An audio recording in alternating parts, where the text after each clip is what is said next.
চিকিৎসার জন্য কলকাতা গিয়ে আর বাড়ি ফেরা হলো না ৮ বাংলাদেশির। এরই মধ্যে ৫ জনের পরিচয় নিশ্চিত করেছে পররাষ্ট্র মন্ত্রণালয়। নিউ মার্কেট এলাকায় একটি আবাসিক হোটেলের অগ্নিকাণ্ড কাড়ল তাদের প্রাণ। নিহতদের মধ্যে আছেন নারী আর এক শিশুও। হাসপাতালে চিকিৎসাধীন ১৫ জনের মধ্যে ৬ জন বাংলাদেশি। দুর্ঘটনায় এখন পর্যন্ত ৯ জনের মৃত্যু হয়েছে। গভীর রাতে হোটেলের বেশিরভাগ মানুষ যখন ঘুমন্ত, সে সময় ছড়িয়ে পড়ে আগুনের ধোঁয়া। রাজ্য সরকার বলছে অব্যবস্থাপনার কারণেই এত প্রাণহানি। এমার্জেন্সি এক্সিট তো ছিলই না, হোটেলের সিঁড়িও চওড়া নয়, রুমগুলো ঘিঞ্জি।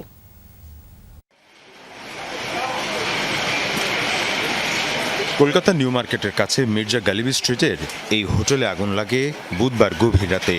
স্থানীয় সময় রাত ২টা থেকে পৌনে ৩টার মধ্যে আগুনের সূত্রপাত। আগুন নিয়ন্ত্রণে আনতে ঘটনাস্থলে পৌঁছায় ফায়ার সার্ভিস এবং পুলিশ।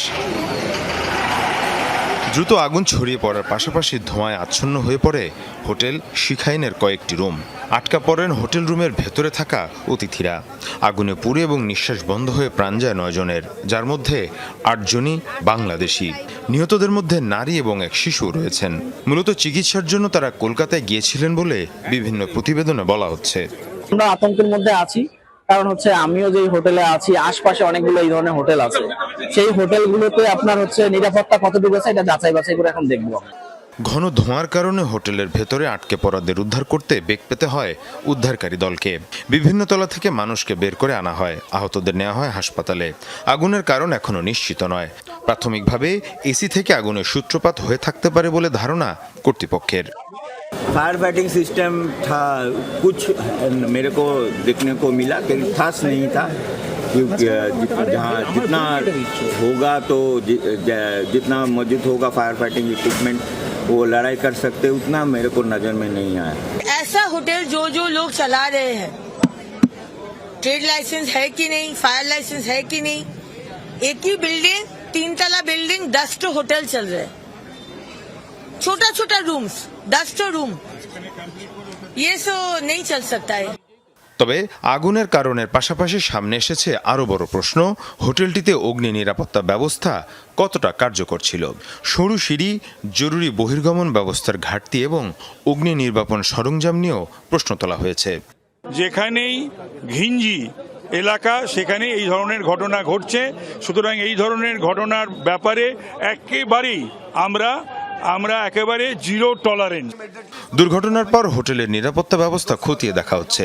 হোটেল কর্তৃপক্ষের কোনো গাফিলতি ছিল কিনা, অগ্নি নিরাপত্তা বিধি কতটা মানা হয়, এসব প্রশ্নের উত্তর খুঁজছেন তদন্তকারীরা। মীর মুশফিকা হাসান, যমুনা নিউজ। দর্শক, এ বিষয়ে আরও জানাতে কলকাতা থেকে যুক্ত হচ্ছেন সহকর্মী সুকান্ত চট্টোপাধ্যায়। সুকান্ত, ঘটনাস্থলে বাংলাদেশে হাইকমিশনের কর্মকর্তা ইতিমধ্যে পৌঁছেছেন কিনা এবং যারা মৃত এদের পরিচয় শনাক্তে কি কি উদ্যোগ নেওয়া হয়েছে? দেখুন, এখনো পর্যন্ত আমাদের হাতে ৯ জনের মৃত্যুর সংবাদ সরকার স্বীকার করেছে। এদের মধ্যে ৬ জনের পরিচয় জানা গিয়েছে। এক স্বর্ণশীষ দত্ত, তিনি আড়ুপাড়া বাহাদুর আলী বিশ্বাস কুষ্টিয়া জেলার বাসিন্দা। আফসানা শিমিন, তিনিও কুষ্টিয়ার আড়ুয়াপাড়ার বাসিন্দা। এরপরে রয়েছে দেবাশিস দত্ত, তিনিও কুষ্টিয়ার বাসিন্দা। মোহাম্মদ আকরাম আলী, তিনিও কুষ্টিয়ার, অর্থাৎ ইয়াসিন আলী তার পিতার নাম, তিনি হচ্ছেন কুষ্টিয়া জেলার বাসিন্দা। এছাড়া রয়েছেন আহমদ বাবু, তিনিও হচ্ছে ঢাকা আমিনবাজার, অর্থাৎ বেগুনবাড়ি সাভার আমিনবাজার ঢাকার বাসিন্দা। এছাড়াও সন্দীপ পাসওয়ান, 19 বছর, তিনি গিরিডির বাসিন্দা, ঝাড়খণ্ডের।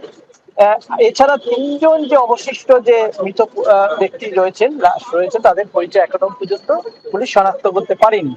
আমরা এই মুহূর্তে দাঁড়িয়ে রয়েছি যে হোটেলে অগ্নিসংযোগ ঘটেছে তার ঠিক পিছনের দিকে, এবং আমার ভিডিও জার্নালিস্টকে বলবো যে এই হোটেলের পিছনের যে একটা পুরনো বাড়ি, তার যে এসির লাগোয়া যে অঞ্চলগুলি রয়েছে সেখানে অজস্র প্লাস্টিক, নোংরা, যার থেকে কিন্তু অগ্নিসংযোগ ঘটার সম্ভাবনা থাকে শর্ট সার্কিট থেকে, এবং সেই আগুন ছড়িয়ে পড়ার ঘটনা ঘটতে পারে।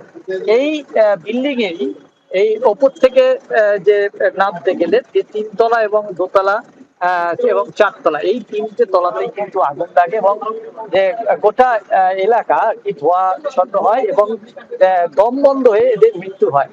এমনটাই কিন্তু পুলিশের প্রাথমিক তদন্ত অনুমান। এবং এখনো যে 15 জন হাসপাতালে ভর্তি রয়েছেন, তারাও কিন্তু তাদের মধ্যে 3 জনের অবস্থা আশঙ্কাজনক। এই 15 জনের মধ্যে 6 জন হচ্ছে বাংলাদেশ নাগরিক, এরা প্রত্যেকেই এসেছিলেন চিকিৎসা ভিসায়। গতকাল এই ঘটনা ঘটার পরে এই হোটেলে অনেকের বুকিং ছিল আজকে থেকে, কিন্তু তাদেরকেও কিন্তু আমরা দেখি যে তারা অপেক্ষা করতে থাকে হোটেলে কখন তারা ঢুকবেন সেই বুঝে। কিন্তু তার আগে এই যে মর্মান্তিক ঘটনা ঘটেছে সেটা কিন্তু তাদের চোখের সামনে এসেছে। এবং এই যে হোটেলের এটা হচ্ছে ব্যাক, পেছন দিকে পেছনের দরজা দিয়ে ঢোকার জায়গা, এবং এই হোটেলের যে অগ্নি নির্বাপক ব্যবস্থা সেটা কিন্তু ছিল না, একদম পুরোনো বিল্ডিং। অনেক ধন্যবাদ সুকান্ত আপনাকে আমাদের সাথে যুক্ত হওয়ার জন্য।